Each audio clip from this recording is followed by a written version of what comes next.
গণ অভ্যুত্থানে ভূমিকা রাখার জন্য প্রবাসী লেখক ও অনলাইন অ্যাক্টিভিস্ট পিনাকি ভট্টাচার্য, সাংবাদিক ইলিয়াস হোসেন ও ডক্টর কনক সরোয়ারের প্রতি কৃতজ্ঞতা প্রকাশ করেছেন জাতীয় নাগরিক কমিটির মুখ্য সংগঠক সার্জিস আলম। নতুন বাংলাদেশ গঠনে তাদের সক্রিয় অংশগ্রহণ প্রয়োজন এবং যারা প্রবাস জীবন কাটিয়েছে তাদের সংসদেও আসা প্রয়োজন বলে মন্তব্য করেছেন বৈষম্য বিরোধী ছাত্র আন্দোলনের এই সমন্বয়ক। রোববার বাংলা মোটরের সংগঠনটির কার্যালয়ে জাতীয় নাগরিক কমিটির ডায়াসপোরা কেন্দ্রীয় কমিটির ঘোষণা নিয়ে সংবাদ সম্মেলনে এসব কথা বলেন তিনি। এ সময় জাতীয় নাগরিক কমিটির 4টি মহাদেশ ও 30টি দেশের 75 জন প্রতিনিধি নিয়ে কেন্দ্রীয় প্রবাসী কমিটি ঘোষণা করে। অভ্যুত্থান পূর্ববর্তী সময়ে খুনি হাসিনা মিডিয়ার গলা চেপে ধরে রেখেছিল জানিয়ে সার্জিস আলম বলেন, বিভিন্ন এজেন্সি অলওয়েজ নজরদারি করত, তারা নিউজের শব্দ ও বাক্য ঠিক করে দিত, কিন্তু দেশের বাইরে প্রবাসী ফ্রিল্যান্সার সাংবাদিকদের সাহস জুগিয়েছেন, খুনি হাসিনার রেজিমের বিরুদ্ধে কথা বলেছেন। তিনি বলেন, এই অভ্যুত্থান পরবর্তী সময়ে ডায়াসপোরা কমিউনিটির একটি অংশকে অন্তরের অন্তঃস্থল থেকে স্মরণ করতে চাই।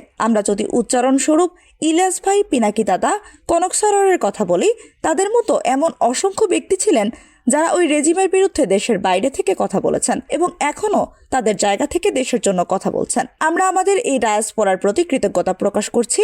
নতুন বাংলাদেশ গঠনে তাদের সক্রিয় অংশগ্রহণ প্রয়োজন। এক সংবাদ বিজ্ঞপ্তিতে নাগরিক কমিটি জানায়, সারা বিশ্বে ছড়িয়ে থাকা প্রায় 1.5 কোটি প্রবাসী বাংলাদেশিদের অভিজ্ঞতা ও দক্ষতাকে দেশের উন্নয়ন এবং পুনর্গঠনের কাজে যুক্ত করাই এই কমিটির মূল লক্ষ্য।